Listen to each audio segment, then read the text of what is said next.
In the year 2091, deep in the cold silence of space, a strange signal appeared.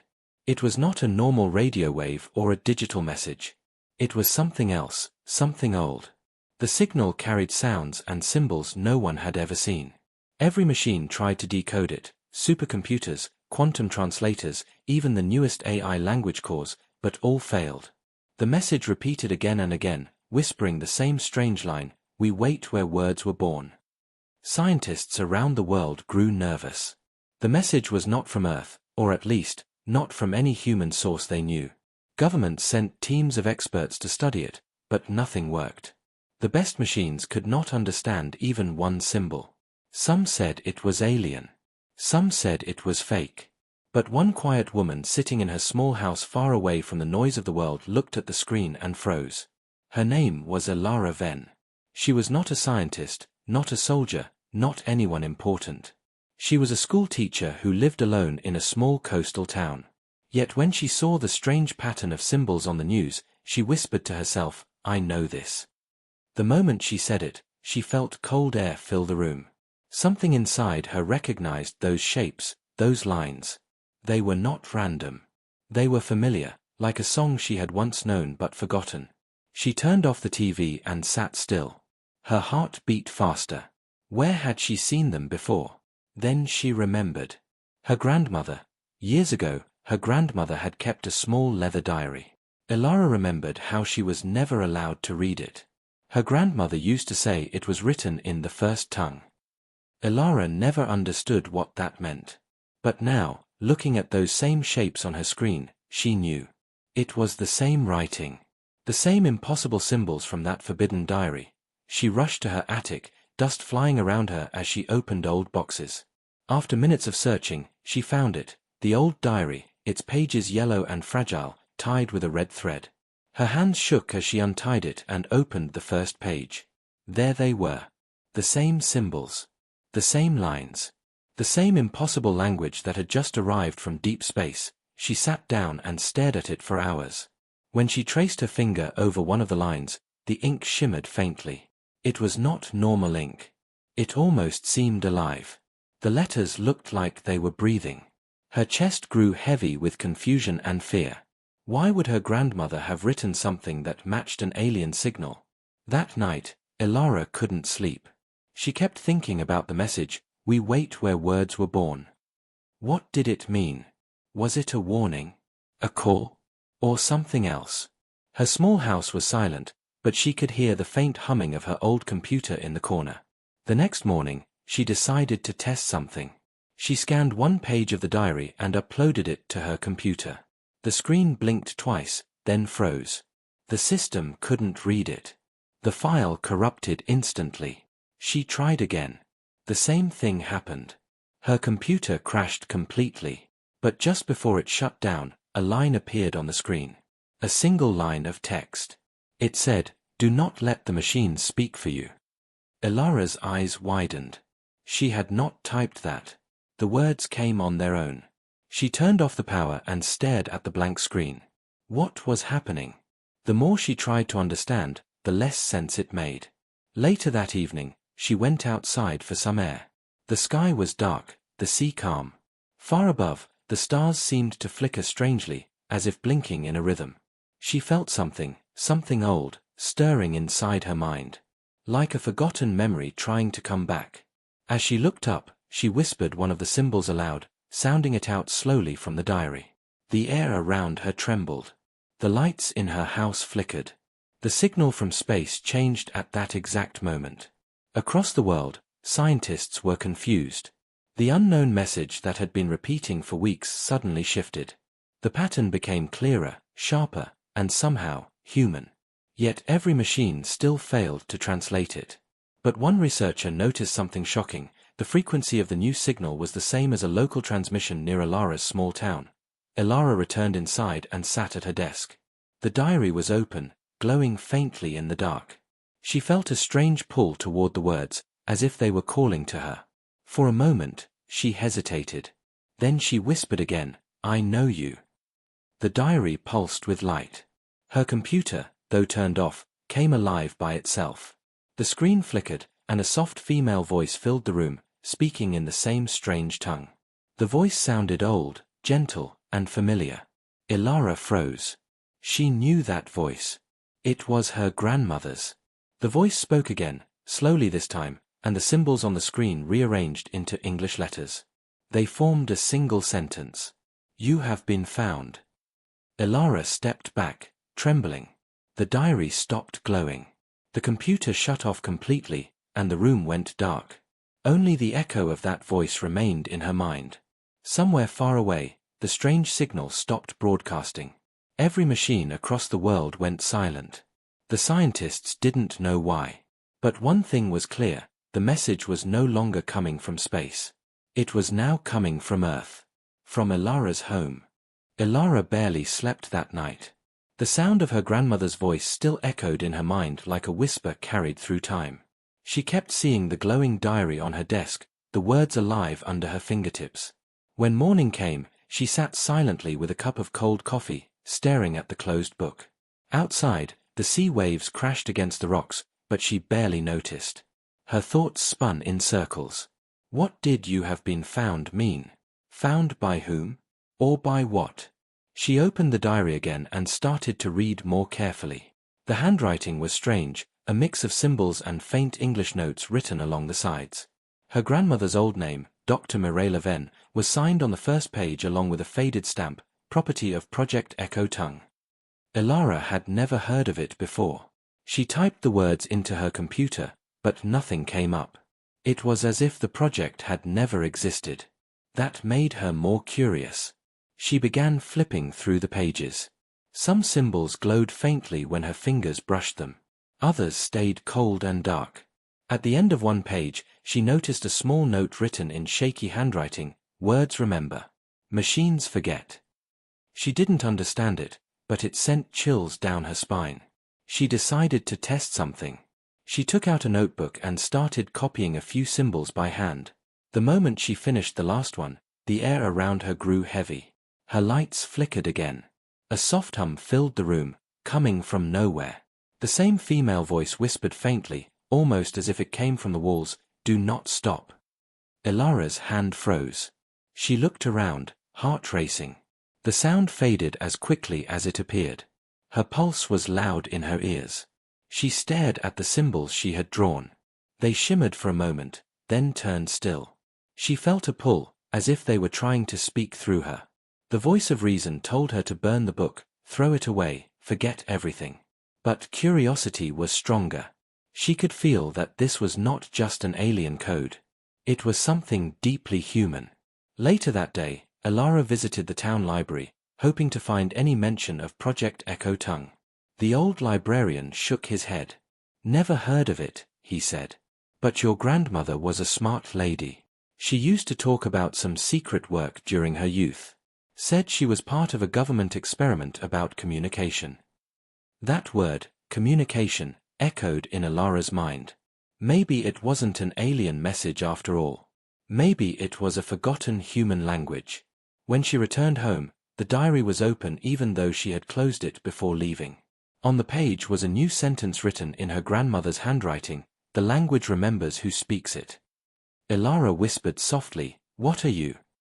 Then, without thinking, she read one of the glowing lines out loud. The world around her shifted. Her furniture vibrated.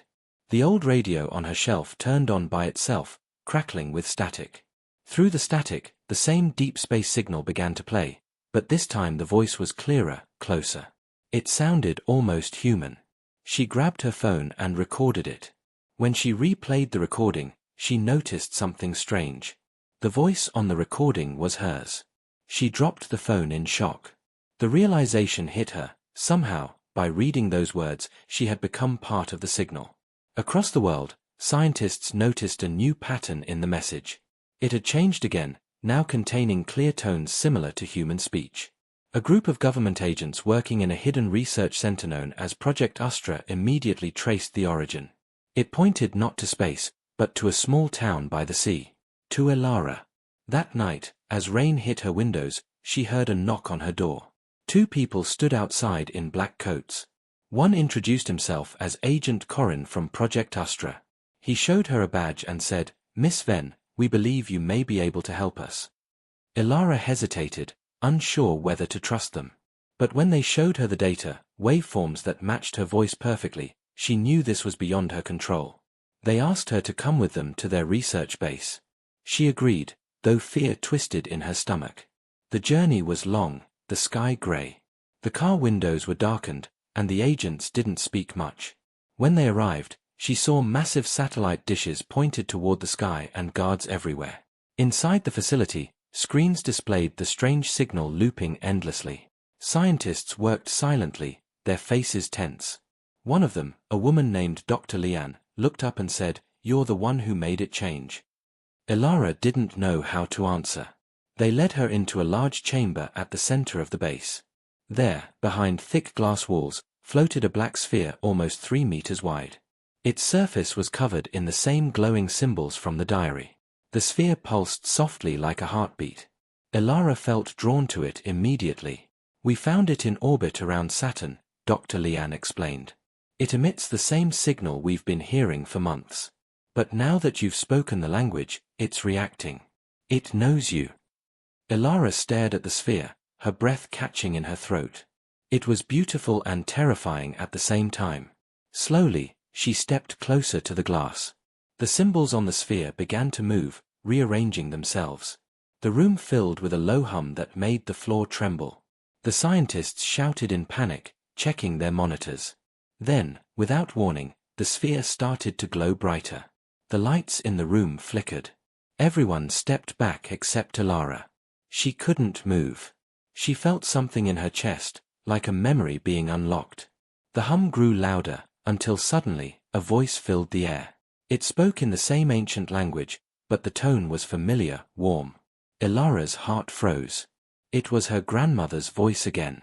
The sphere spoke a second time, slower now, as if speaking directly to her. "Child of memory, you have come home."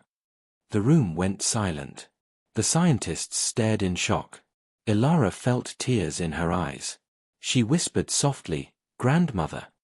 The sphere pulsed once more, and the glowing symbols formed one final message across its surface. The translation appeared automatically on the nearest screen. It read, "The Echo Tongue lives." The air inside the research chamber felt heavy, almost alive. Every light flickered as if the building itself was breathing. Ilara stood frozen, eyes locked on the black sphere floating behind the glass. Her grandmother's voice still echoed in her ears, gentle but commanding, calling her child of memory. The scientists around her whispered nervously, unsure if they were witnessing a miracle or a threat. The sphere pulsed again, slow and rhythmic, like a heartbeat. Its symbols rearranged in glowing patterns that danced across its surface, shifting from one unknown form to another. Dr. Lian stared at the readings on her monitor, disbelief written on her face. "It's reacting only to her," she said in awe. Agent Corrin's tone grew sharp. "What does it want?" Ilara's lips trembled. It said, "I've come home." The moment she spoke, the sphere brightened as if answering her. A deep hum filled the chamber, resonating through the floor, through her bones. For a brief moment, Ilara saw flashes in her mind, memories that weren't hers. Cities of light, people speaking in harmony without words, oceans that glowed with energy.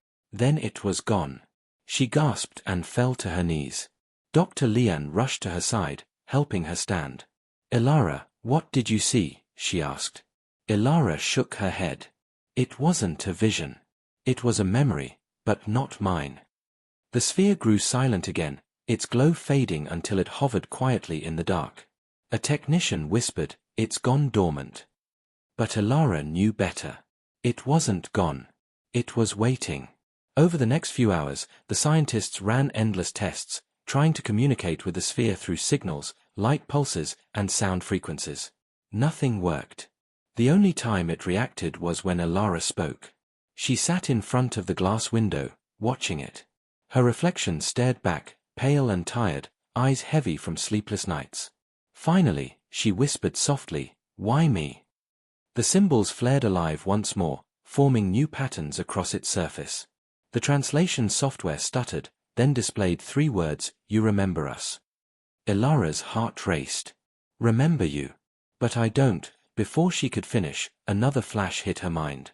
She saw her grandmother standing in a circle of people, all speaking the same glowing words. The sound wasn't just speech, it was emotion, memory, and energy together. When the flash ended, she was shaking. "It's showing me something," she said. Dr. Lian leaned forward. "Can you describe it?" Ilara nodded weakly. "A group of people. Like a council. They were speaking this language. And I think they were creating something. A way to keep memories alive." The scientists began discussing theories, some saying it was alien, others suggesting it was an ancient human experiment. But deep down, Ilara felt something different. The voice, the diary, the symbols, all of it felt human. Not foreign, not strange. Familiar. That night, Project Astra gave her a small room inside the facility. They told her to rest, but sleep didn't come. The walls hummed faintly, carrying the sound of the sphere's low vibration. It almost sounded like whispering. She sat by the window, staring at the stars. Somewhere out there, the signal had come from space, and now it was connected to her. Why? She opened the diary again, hoping for answers. On a blank page, new words appeared slowly, written in glowing letters as if an invisible hand moved across the paper. "They silenced us. The language must live." Ilara felt her throat tighten. "Who are you?" she whispered. The letters changed again. "We are memory." Suddenly, alarms rang through the base. Red lights flashed. A scientist's voice came through the intercom. "The sphere is active again. Energy levels rising fast." Ilara ran through the halls, the diary clutched to her chest. When she entered the chamber, the sight froze her in place. The sphere was now brighter than ever, its light filling the entire room. It was no longer solid black, it was transparent, showing swirling patterns of energy inside like galaxies spinning. The scientists yelled commands, but their computers were shutting down one by one. "It's jamming every system." Agent Corin shouted. Ilara pressed her hand against the glass. "Stop. It doesn't want to hurt you." The sphere slowed its pulse slightly, the light dimming to a steady rhythm. Dr. Lian turned to her. "It listens to you. Try talking to it again." Ilara took a deep breath and closed her eyes. The language wasn't something she knew with her mind. It came from somewhere deeper, like remembering a song from childhood. She spoke the words softly, her voice shaking but steady. The sound echoed unnaturally, stretching through the chamber. The glowing patterns on the sphere aligned into a spiral, and a single beam of light shot from it, touching the diary in her hand. Pages flipped rapidly on their own until it stopped on one, glowing bright blue. The translation software flickered and displayed a message, "Find the others. We are not whole." Ilara blinked. Others? What others? But the sphere didn't respond. It dimmed again, returning to its silent floating state. Dr. Lian stared at the message, whispering, "There are more like you." The idea made Ilara's heart pound. If her grandmother had known the language, maybe others had too, descendants of those who once spoke it. The thought both thrilled and terrified her. Project Astra immediately ordered a deeper search for any connection between Ilara's family and this mysterious group. But Ilara wasn't thinking about that. Her thoughts were filled with the voice that had called to her and the faces from her visions. They felt close, as if waiting for her somewhere. Later, as she walked back to her room, she passed a window overlooking the night sky. For a moment, she saw a faint streak of light moving across the stars, like a signal heading toward Earth. The same soft voice echoed faintly in her mind again, whispering, "Do not let them forget." She turned sharply, but no one was there. Just silence. She touched the diary once more. The symbols shimmered softly, and her reflection in the glass seemed to fade, replaced for a heartbeat by her grandmother's smiling face. Ilara closed her eyes and whispered, "I'll find them." The hum of the sphere carried through the walls again, gentle and constant, almost like a heartbeat syncing with hers. The forgotten language was no longer silent. It was waking up, and Ilara knew her life, and maybe the world, would never be the same again. Ilara woke before dawn, her mind restless with the memory of the sphere and the message it had sent, "Find the others. We are not whole." The words repeated in her thoughts like a drumbeat. She sat in her small room inside Project Astra, the diary open on her lap, pages glowing faintly in the dim light. She traced the symbols carefully, feeling the pull of the language beneath her fingers. Every line seemed alive, vibrating in rhythm with her heartbeat. She knew this language was not just a code. It was memory, it was thought, it was something human machines could never understand. Machines had tried and failed because this was never meant for them. It was meant for humans, for minds that could remember, that could feel. She remembered her grandmother's stories, fragments told late at night when Alara was a child. Her grandmother had spoken of a language that connected all people, that could store knowledge and emotion, but that humanity had forgotten over centuries. Alara realized with a shock that this was that language. It had never been alien. It had been human. The realization filled her with awe and fear. She stood and walked to the large observation window overlooking the chamber.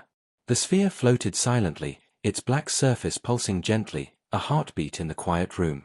She felt drawn to it, as if it were calling her. Slowly, she walked closer, her reflection merging with the glow of the symbols. The hum of energy filled her ears, low and constant. Her mind filled with images again, memories that were not hers. Cities of light, people speaking without words, touching each other's minds with understanding. Emotions were visible, flowing from one person to another like colored streams. She gasped and stumbled back, clutching the diary. This was more than a language. It was a bridge, a way to connect humans beyond sound and sight. "It's like empathy made real," she whispered. Dr. Lian appeared behind her, her eyes wide with excitement. "Alara, this changes everything. If we can understand this language, we could store knowledge directly in the human mind. Communication could be limitless." But Alara shook her head. "It's not for us to control. It's for remembering. Machines cannot remember like this. They cannot feel what we feel. That is why they failed." Dr. Lian hesitated, unsure if she understood. Alara returned to the chamber, placing her hand gently on the glass.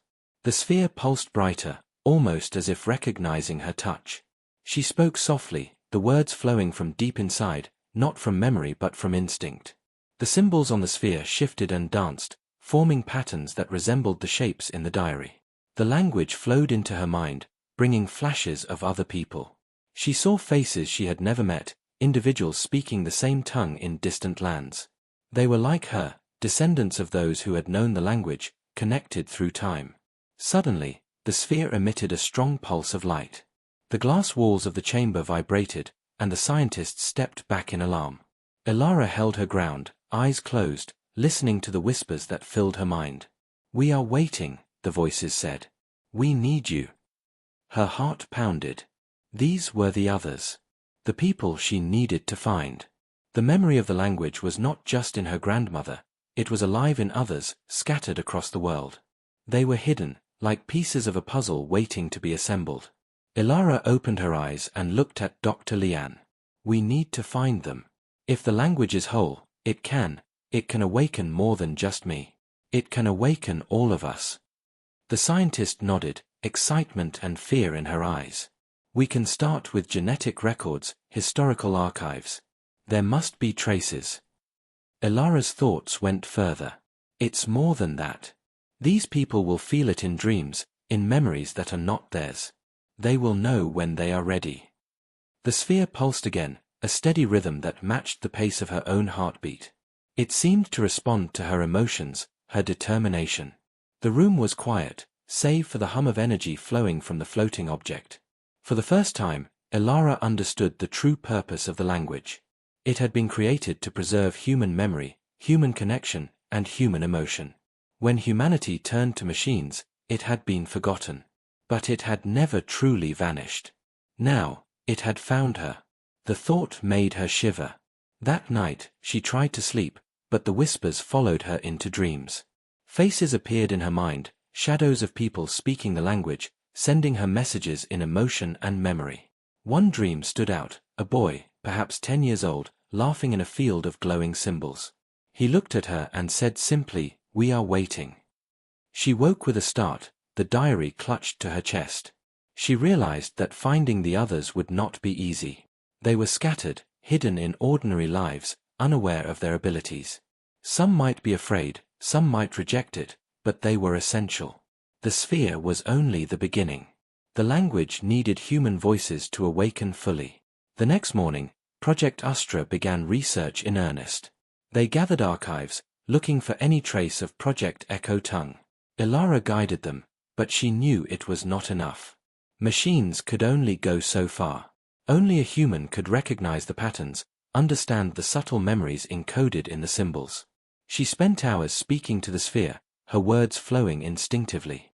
The glow responded, shifting from one pattern to another, revealing fragments of the language that had been lost for centuries. With each interaction, she felt herself changing, absorbing more than knowledge, absorbing memory, emotion, understanding. She realized the language was alive not just in the sphere, but inside her. It was awakening something ancient and powerful. Days passed, and she became more attuned to the whispers of memory. She could feel the threads connecting her to other hidden speakers of the language. They were close, almost within reach, yet still distant. Each night, the whispers grew stronger, guiding her, showing her glimpses of where to look. Ilara knew the path ahead would be difficult. She would have to find these others, convince them, and awaken the language fully. But she also knew that the reward was beyond imagination. The language was not just words, it was connection, memory, and understanding woven into human minds. And for the first time, she felt hope that humanity could remember itself. The sphere pulsed one last time before nightfall, bright and steady, as if affirming her resolve. Ilara touched the glass and whispered, "I will find them. I will remember for all of us." A soft hum filled the room, gentle and reassuring. The forgotten language was alive, and she was no longer alone. It was awakening in her, waiting to awaken in others, and she knew the world would never be the same again. Ilara spent the following days immersed in the sphere and the diary, trying to understand the depth of the forgotten language. Every time she spoke its words, she could feel a connection stretching across time and space. Images of people she had never met filled her mind, their emotions and memories flowing into hers. One evening, as she whispered the symbols softly, a sudden vision struck her. She saw a soldier, his uniform strange but familiar, standing alone on a battlefield.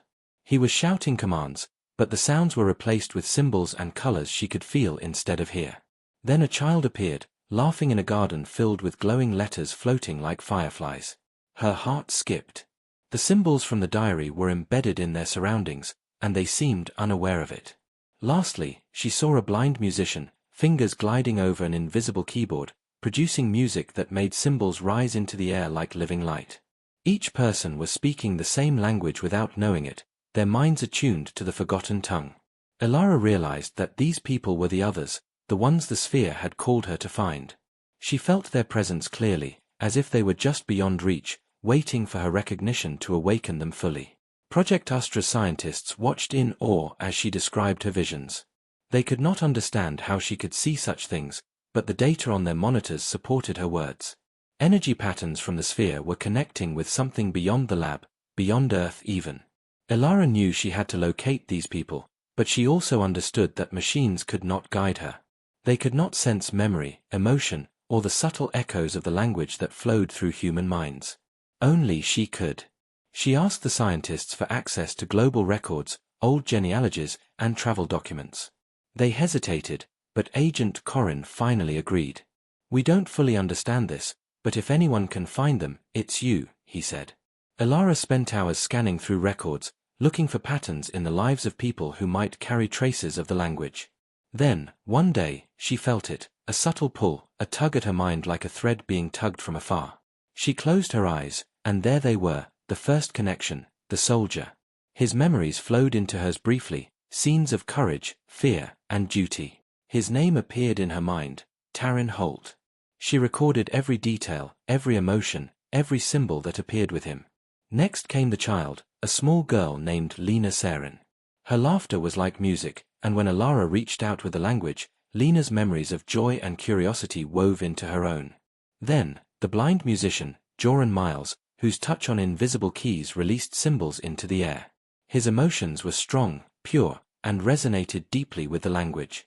Ilara realized that each of them held a piece of the language within themselves, unaware of their own power. The sphere had called her not just to awaken herself but to unite these fragments, to make the language whole again. She knew the task would not be simple. Each person had their own life, fears, and doubts. Convincing them to follow her would be a delicate balance of trust, guidance, and awakening. Over the next few days, she began reaching out. Using subtle signals, dreams, and emotional impulses through the language, she guided them. Each night, she whispered to the sphere, and it pulsed in response, amplifying her connection. Taran Holt felt a sudden compulsion to leave his military post, as if an invisible hand was guiding him. Lena Sarin began dreaming of glowing symbols, awakening her curiosity and sense of purpose. Joran Miles felt music in his mind that no one could hear, melodies that corresponded to shapes and colors, pulling him toward Ilara. It was exhausting. Her mind ached as she absorbed their memories, but she persisted. Slowly, connections strengthened. She could sense when they were near, feel the echoes of their thoughts, see the patterns of the language emerging around them. One night, as she sat in the lab with the diary open, she felt all three of them reach out simultaneously. The sphere flared brightly, and the air filled with pulsing light. For a moment, Ilara felt overwhelmed, as though the memories of all three were flooding into her at once. She stumbled but caught herself, whispering words of calm and reassurance in the forgotten language. The symbols responded, aligning into beautiful spirals, showing images of the three of them coming together. She understood then that the language was not just for communication. It was for unity. It could connect minds across space, across isolation, across time. The next day, Taran arrived in the town quietly, following the pull of the language. He did not know why he was drawn there, but something deep inside him insisted. Lena appeared as well, small and hesitant, yet bright with curiosity. Joran followed last, guided by music only he could feel, unaware of the significance of his journey. When they finally met Ilara at Project Astra, the sphere pulsed strongly, recognizing their combined presence. Symbols floated in the air around them, interacting with their emotions and memories. Each person spoke in the language instinctively, their thoughts and emotions blending into one harmonious pattern. It was a moment of awakening. The sphere glowed brighter than ever, as if acknowledging that the first steps toward unity had been taken. Scientists watched in awe, unable to comprehend what they were witnessing, as the energy patterns on their monitors mirrored the connections forming between the four humans. Ilara felt a surge of hope. The language was alive, and now, through these people, it could reach its full potential. But even as joy filled her, she knew the task ahead was far from complete. There were more like them, scattered across the world, each holding a piece of the forgotten language. The challenge was to awaken them, unite them, and restore the language fully before it faded again. That night, Ilara sat with the three others, their minds brushing together gently as they spoke in the language. The sphere pulsed above them, a steady, comforting heartbeat. They laughed softly, feeling the joy of connection, yet each understood the weight of the task. Together, they would awaken the others, piece by piece, memory by memory. And Ilara knew that with their combined presence, the forgotten language would not just survive, it would flourish, reaching out to awaken humanity itself. The hum of the sphere echoed through the facility, a promise of what was to come. And for the first time, Ilara felt the full power of the language within her, alive and resonant, guiding her toward the people who were waiting to remember. Ilara, Taran, Lena, and Joran left Project Astra under the cover of night, guided by the pulsing signals of the sphere. The language within them hummed like a quiet current, leading them across continents as if the world itself whispered directions. Their first destination was a frozen expanse in Siberia, a place the sphere had shown in visions as a gathering point for the lost knowledge. The cold bit at their faces, but the language warmed them from inside, guiding every step. Snow crunched beneath their boots, the vast emptiness stretching endlessly in all directions. Ilara kept the diary close, tracing symbols that glowed faintly when she held them, connecting her to the sphere and the others. Each person in the group could sense the energy of the language, feel the patterns forming in the icy winds, tugging them toward a hidden place. Hours of trudging through the snow brought them to a narrow pass. The sphere, hovering invisibly above them, pulsed with increasing intensity. Suddenly, the wind shifted. Shapes began to emerge in the snow, carvings, symbols etched into ice and stone, glowing faintly as if recognizing their presence. Ilara approached the first carvings, her fingers tracing the frozen grooves. The symbols felt alive, resonating with her own memories and those of her companions.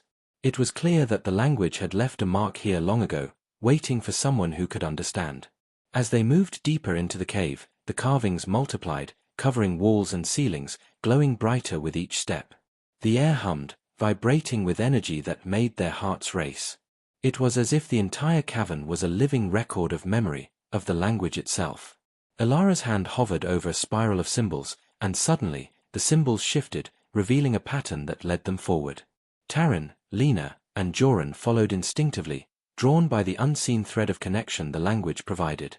The cave narrowed, and the temperature dropped further, yet the glow from the carvings illuminated their path. Finally, they arrived at a massive stone gate, taller than any door they had ever seen, covered entirely in the forgotten symbols. It pulsed with a slow, steady rhythm, and the sphere hovering above them flared in response. Elara stepped forward, her breath visible in the icy air. "This is it," she whispered. The diary pulsed faintly in her hands, the symbols vibrating in time with the gate. She traced one of the lines and read it aloud, the words rolling off her tongue with a strange familiarity. As she spoke, the gate responded, the carvings glowing brighter, vibrating, and shifting. A low hum filled the cavern, growing louder with each phrase she uttered. The symbols twisted and aligned, forming shapes that resembled living forms, as if the gate itself were breathing. Then, with a sound like cracking ice and rolling thunder, the stone gate opened. Inside was not stone or earth as they had expected. Instead, a being of light floated in the center of a vast chamber.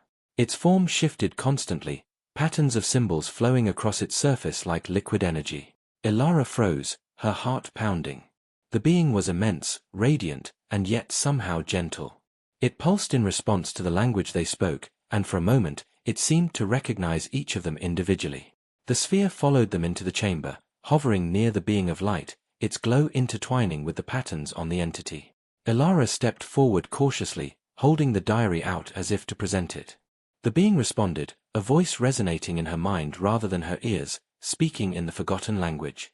Its tone was calm, commanding, and familiar. "You remembered us," it said. Elara's voice trembled as she answered, speaking in the same language she had begun to master. The being pulsed in response, and the symbols around the chamber shifted, forming images of the people who had once spoken the language, their memories preserved in patterns of light. Taryn, Lena, and Joran each felt the energy flow into them, their own understanding of the language deepening as the being connected with their minds.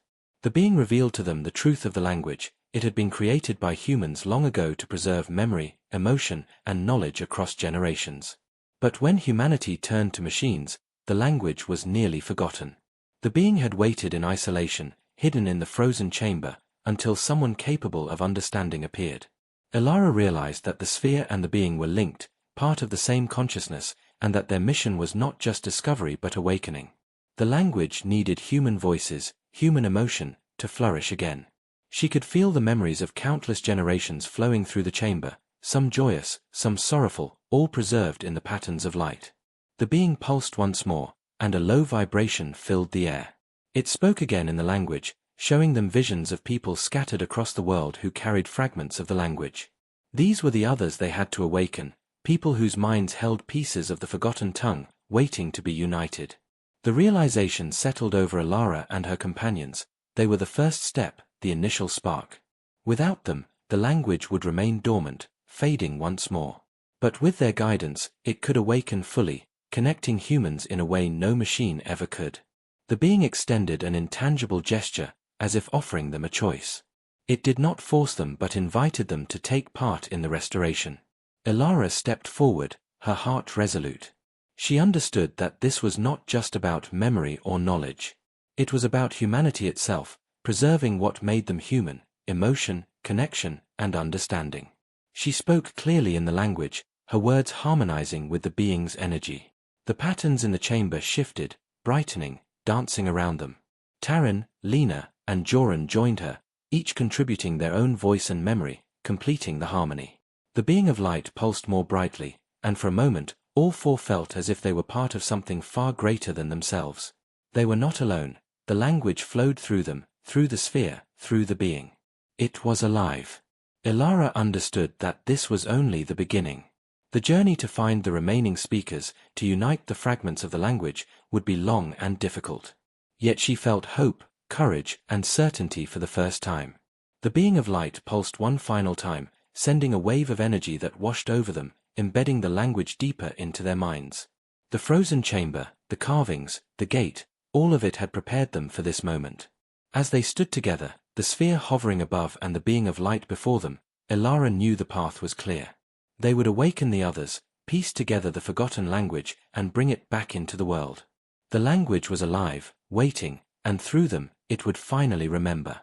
Elara, Taryn, Lena, and Joran stood in the chamber of light, the energy of the being and the sphere pulsing around them like a heartbeat.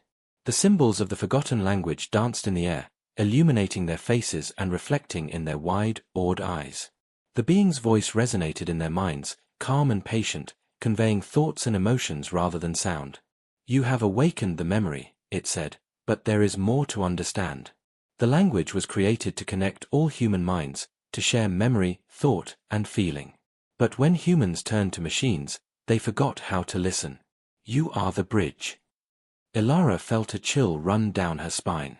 The weight of responsibility pressed on her chest, but at the same time, a sense of purpose filled her. She had been chosen not just to understand the language, but to guide it back into the world. She looked at Taryn, who nodded silently. His experiences as a soldier had taught him discipline, courage, and patience. These would be vital in the journey ahead. Lena, the child, her curiosity and openness shining brightly, represented the future, the part of humanity still pure and untainted by fear. Joran, the blind musician, had an uncanny ability to feel patterns and connect with the subtle vibrations of energy. His gift would help them navigate the language in ways none of them yet understood. The being extended an intangible presence toward them, showing visions of humanity. Cities teeming with life, people speaking and working, yet disconnected, unaware of one another's thoughts and memories. Machines monitored and managed nearly everything, reducing human interaction to efficiency and data. The language had once connected them all, but now it was scattered in fragments, hidden within minds who could no longer hear it. Elara felt a pang of sorrow. She realized the magnitude of what had been lost. The being continued, showing flashes of human history, people using the language to communicate across great distances, to preserve knowledge, to share emotion. Wars had ended because of it, alliances had formed, and civilizations had flourished. And then it had been forgotten. Machines had replaced human connection, suppressing the language's influence until it faded from memory. "Your world will end," the being whispered, "if you forget again. The language is fragile. It survives only in those who remember and feel. You must awaken the others before it is too late." Elara felt the urgency in its words. The sphere pulsed brighter, as if affirming the warning. She took a deep breath, feeling the diary in her hands. Its symbols glowed faintly, in tune with the pulse of the chamber. The diary had been a key, a bridge to understanding, and now it was a guide to action. She spoke softly in the language, sending waves of thought and emotion outward. The patterns responded, forming visions of distant people, the fragments of the language scattered across the world. Taryn reached out with his mind, linking with the visions. He saw soldiers, teachers, children, artists, people unaware of their abilities but carrying pieces of the language in their memory. Lena's presence amplified the connection, her openness allowing the flow to reach those whose minds had been closed by fear or doubt. Joran felt the vibrations of the language, turning the visions into patterns of sound and motion, sensing where the others might be physically located. Elara realized that each of them had a role in awakening the language. Alone, they could reach only fragments, but together, their combined abilities created a resonance strong enough to touch hidden minds. The being of light pulsed rhythmically, sending waves of energy that flowed through them. They felt the memories of past speakers of the language, joy, sorrow, courage, and love, merging with their own. It was overwhelming, but Elara focused, anchoring herself with the diary, guiding the energy. After hours that felt like minutes, a clear vision formed, a map of the world, dotted with points of light, each representing a person carrying a fragment of the forgotten language. "These are the ones you must awaken," the being said. "They are scattered, unaware, and some may resist. But they are essential. Without them, the language cannot live fully again." Elara nodded, feeling the weight of the task settle over her. She realized that awakening the language meant more than finding people. It meant guiding them to trust, to remember, to feel. The being pulsed one final time, and the sphere followed, sending a ripple of energy outward that lingered in the air like a promise. Suddenly, Alarms rang through the facility. Red lights flashed. Scientists shouted, checking monitors as energy readings from the sphere spiked. "What's happening?" Agent Corin yelled. Ilara's mind connected instantly with the sphere. "It's responding to my awareness of the others," she said. "It's detecting the fragments across the world." The readings stabilized, and the light in the chamber dimmed to a steady glow. Ilara felt a sense of calm. The first step had been taken. They knew who to find, where to start, but the journey ahead would not be easy. Some of the hidden speakers might fear the language. Some might reject it. Others might be unreachable. And yet, the choice was theirs. They could awaken humanity's memory, or they could allow it to fade forever. Ilara took a deep breath and spoke again, sending waves of thought and feeling outward, linking with the visions of the scattered fragments. She could feel them reacting subtly, like ripples in a pond, each one a potential ally in the awakening. Taryn, Lena, and Joran reinforced the connections, sending out strength, courage, and openness. Ilara understood that this was just the beginning.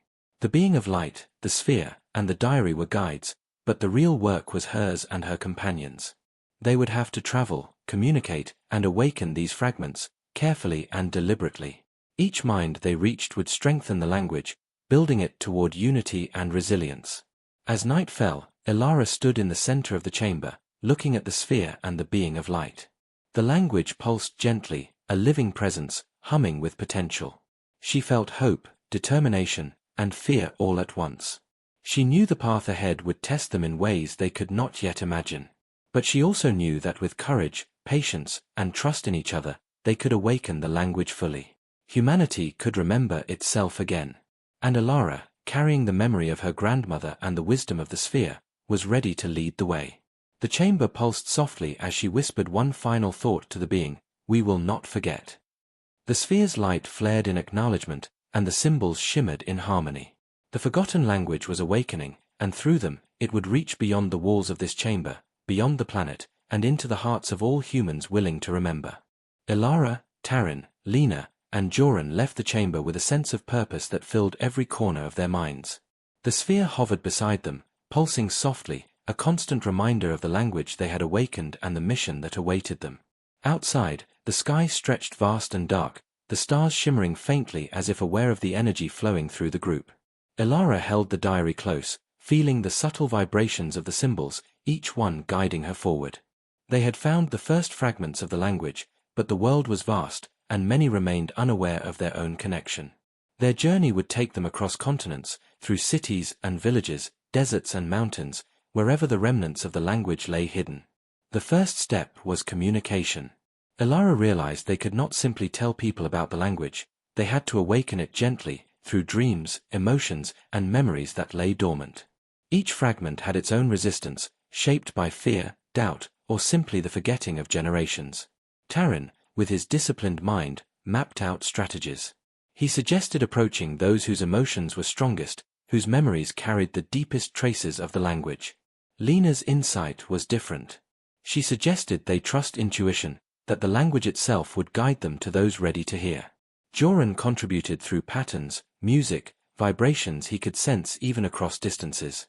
Together, their combined abilities formed a resonance that could reach the hidden fragments of the language in ways machines never could. Their first encounter was with a young woman living in a coastal city, unaware that she carried pieces of the language in her dreams. Ilara spoke softly in the forgotten tongue as she approached her.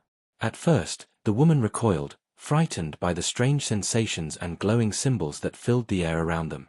But Ilara guided her gently, letting her feel the memories embedded in the words. Slowly, the woman's eyes widened, recognition dawning.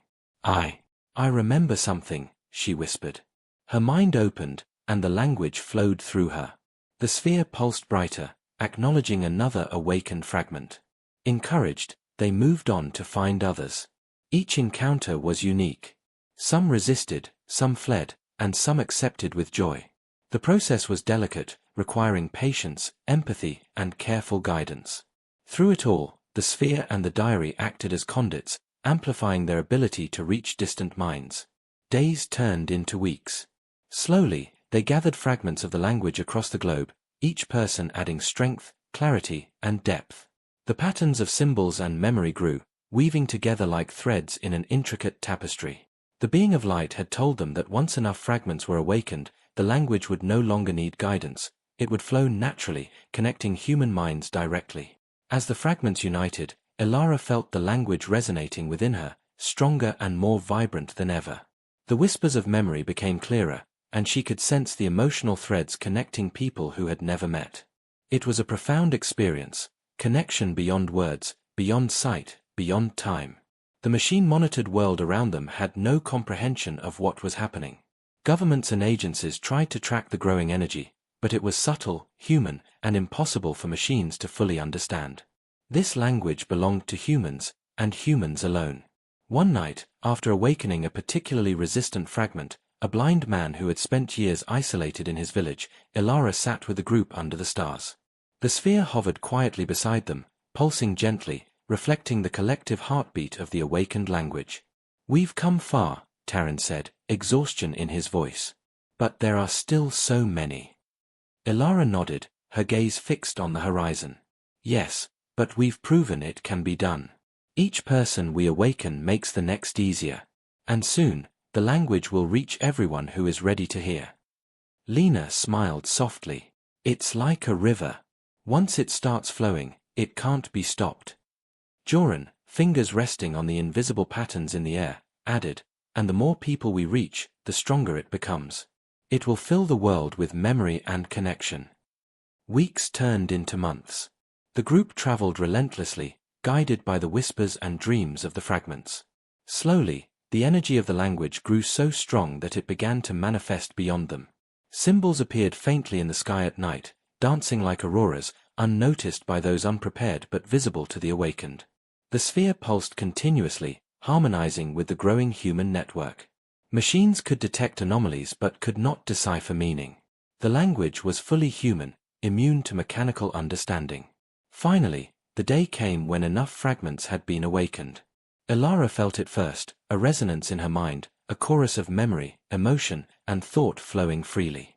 She stood in the center of the world's attention, though unseen, her voice sending waves across continents. "The language is alive," she whispered, feeling the pulse of millions of connected minds. The sphere flared brightly, casting light into the sky. The being of light appeared once more, radiant and calm, acknowledging the full awakening. Elara closed her eyes and allowed herself to feel the memories, the joy, the sorrow, the courage of countless humans speaking the forgotten tongue. It was overwhelming, beautiful, and powerful. Then she spoke to the world, softly at first, through the language that only humans could perceive. Words flowed into minds, memories unlocked, emotions shared. People everywhere felt it, a deep, unspoken understanding, a connection that machines could never replicate. Across the globe, humans began to listen to one another in ways they had long forgotten. Arguments faded, cooperation emerged, and empathy spread naturally. Governments and machines watched in confusion, unable to comprehend what was happening. But Elara and the awakened fragments knew the truth. The forgotten language was no longer silent. It had returned home. In the quiet aftermath, as the sphere floated above and the being of light hovered nearby, Elara stood with Taran, Lena, and Joran. They were tired, but their hearts were full. They had completed the mission they had been chosen for, yet the work of maintaining the language would continue, flowing through human hearts and minds. Elara whispered softly, her eyes on the horizon, the language was never lost. We just had to remember how to listen. The sphere pulsed in agreement, casting a warm, gentle glow. The symbols of the forgotten language shimmered faintly in the night sky, a promise of connection, memory, and humanity's renewed understanding. And in that moment, Elara knew that humanity had changed forever. The forgotten language lived, and with it, humans had remembered what it truly meant to be connected, to feel, and to share.